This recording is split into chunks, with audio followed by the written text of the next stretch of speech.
በመጀመሪያ ሄሉዬ የእውነት እንኳንም እመብርሃን ማረችሽ፣ እንኳንም ለዛ በቃሽ፣ እንኳንም አየንሽ። በጣም ናፍቀሽን ነበር። እግዚአብሔር በጣም ግራ ግብት ብሎኝ ነበረ። እኔማ በስማ አረ ሄሉዬ ጠፋችሁ ምንድን ነው ነገሩ እያልኩ ነበርና ያው አድራሻ ምናምን ደግሞ ስልክ ምናምን የለኝም የሷ እና በጣም ጨንቆኝ ነበረ። የእውነት እንኳንም መብርሃን ማረችሽ። በጣም ደስ ብሎኛል። የእውነት አንዳንዴ ግን ከባድ ነው።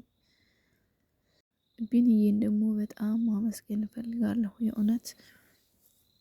እውነት ለመናገር እኔ በቃ ባለፈው ቢኒ ሄድኩ ብሎ ቪዲዮ ከተለቀቀ በኋላ በቃ የሄደ ነበር የመሰለኝ። ፕራንክ ነው ብዬ ነበር። ፕራንክ ነው ያልኩበት ደግሞ ትላንትናና ከትላንት ወዲያ ሲቀሩ አይ በቃ ፕራንክ አይደለም ሄዷል ማለት ነው ብዬ ተስፋ ቆርጬ ነበርና የእውነት እግዚአብሔር ይስጥ፣ እግዚአብሔር ያክብረ።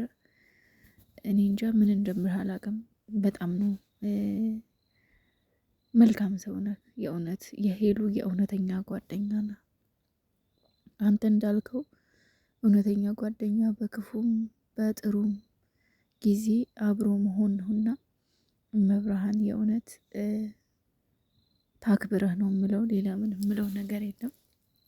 እና ሄሉዬ ደግሞ ፈጣሪ ጨርሶ ይማርሽ፣ መብርሃን ትዳብስሽ። የእውነት ግን እንደው ጸበል ብትሄጂ ባይነኝ እኔ።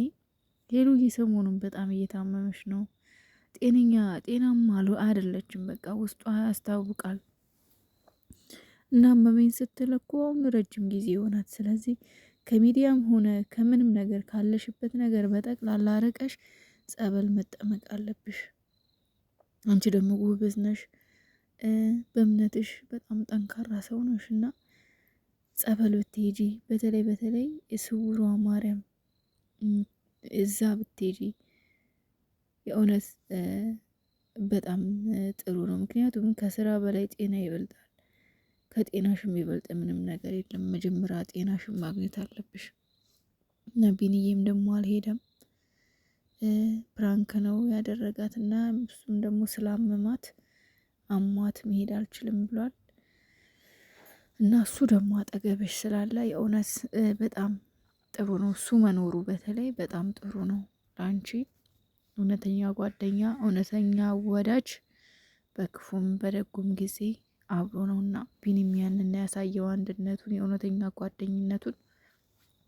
የእውነት በጣም እንወዳችኋለን ሁለታችሁንም። እግዚአብሔር ፍቅራችሁን እያጠንክረው፣ የእውነት ያድርገው እስከ መጨረሻው ድረስ። ምንም አይነት ክፍተት ንፋስ አይግባባችሁ እና እኔ እንጃ አላቅም። ብቻ ስታወራ በጣም እንባ እየተናነቀኝ ነበረ። አላቅም በተለይ በህይወት እኖራለሁ ብዬ ራሱ አላሰብኩም ነበር ስትል ማን ነው እንደኔ እንባ የተናነቀው? እግዚአብሔርም በጣም ነው ያሳዘነችኝ። የኔ ውድ እህት አይዞሽ ማሬ፣ አትመመኝ አይባልም ማረኝ ነው የሚባለው። እግዚአብሔር ጨርሶ ይማርሻውንም